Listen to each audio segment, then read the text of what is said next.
compete in Canada, playing against the top eight, and to win the gold medal was quite an achievement. And I know Scott very well, and so uh, we've had him on the Sharks before, and I think it was at a coffee session, Tom, where he shared his academic groupings, where he had student athletes who had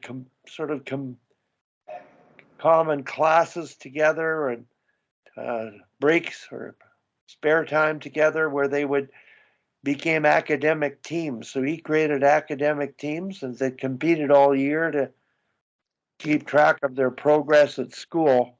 And it had a tremendous impact on their actual academic achievement, but more importantly, team building and communication that went on within the team. So that was one of the things I wanted to talk to him. But the other thing I wanted to find out is his story from COVID, because I watched his team play after COVID. He had 14 players not dressed for games because of COVID. There was veteran players could come back. He still did his recruiting, and he prided himself in the fact that nobody quit. He was able to maintain that synergy of ice time, keeping players happy, believing themselves, enjoying the experience, to the point where what he achieved this past week is nothing short of but remarkable. So him being a guest down the road is, I'm looking forward to trying to set that one up. And it just would be such an interesting story. So anybody else got any other ideas?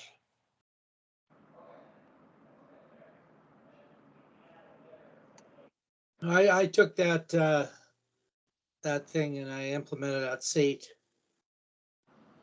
After he said that. But I know COVID really affected our team. Yeah. Yeah, I have an entire legal pad full because I kept notes when we would meet 2-3 times a week during COVID, and I have an entire legal pad full of activities and exercises and things that we did. Everything from we created an ice hockey Jeopardy session that we did together to I brought in guest speakers that talked about everything from investment opportunities when you get out of college, how just anything I could think of that, again, many of the topics came from the boys to keep them involved. We created a third jersey that year, which took 5 weeks. We had our guys separated into 5 different teams, and they all ended up collaborating and coming up with 5 different jersey combinations that we whittled down to 3, then we whittled down to 2, then we whittled down to 1. So we did a lot of different interesting things. And I think, oddly, that those types of things that we did probably were one of the reasons that we, again, picked 7th and went to the championship game that same next year. Peter, I've just earmarked that as a topic down the road. You can, I may be phrasing it wrong, but it sounds like the impact of your success that season was more about the importance of the activities you did that created a synergy in a team to be better than you would normally be. Is that fair? Yeah, I think that is fair because that was the entire COVID year, because we didn't find out until very late in the game. Originally, we were supposed to be coming back that end of that year, and the school decided not to because they could do everything online and remotely, and all the abundance of caution, all that kind of good stuff, all the words they like to throw around and use, which they believed in. So we had to find a way to keep not only the team together, but the 13 new recruits that were coming in to make them feel like they were actually part of something. Because at least the guys that were there had something to remember as a culture that they knew was there. Whereas the new players, they had no idea. But we had to create a lot. Well, I didn't do a very good job of that one. We went till I think the end of October practicing, and I brought in about 7 good players because I had, you have the cycles of your better players all getting older. And I had the top scorer in the league, the best goalie. I think we would have won that COVID year, or we would have at least been in the final. And all these other players, they never saw the inside of the building ever. They weren't allowed on campus.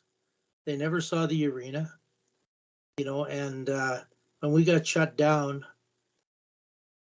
I didn't do very much with them. And then all of the other, like 3/4 of the returning players graduated, and only 2 of those new players came back. So basically, we started with 15 of our 19 players were first year, which in a league where you can play 5 years is tough to win, And yeah, I didn't do a very good job of that online stuff, and I kind of regret that part of it. Peter, I just jot down a note here. This is a topic, and you might pencil it down because I'm going to ask you to probably lead a session on that season and the success you had. And I know we had a presentation on winning and Perry Pern's idea of drills and things that haven't been done that led to success and the X's and O's. But my question to all of you is the activities that you've done that maybe you don't do, coaches don't do because they're tied up in the hockey and the practice time. We need to make better use of that time. We don't need to be practicing as much. Yeah, and while we have, because our school was NCAA Division II school, so it's kind of the interesting fall somewhere in between Division I and Division III. I mean, really the caliber of play is Division III, but we have the clearinghouse, so academically it's a bit more demanding.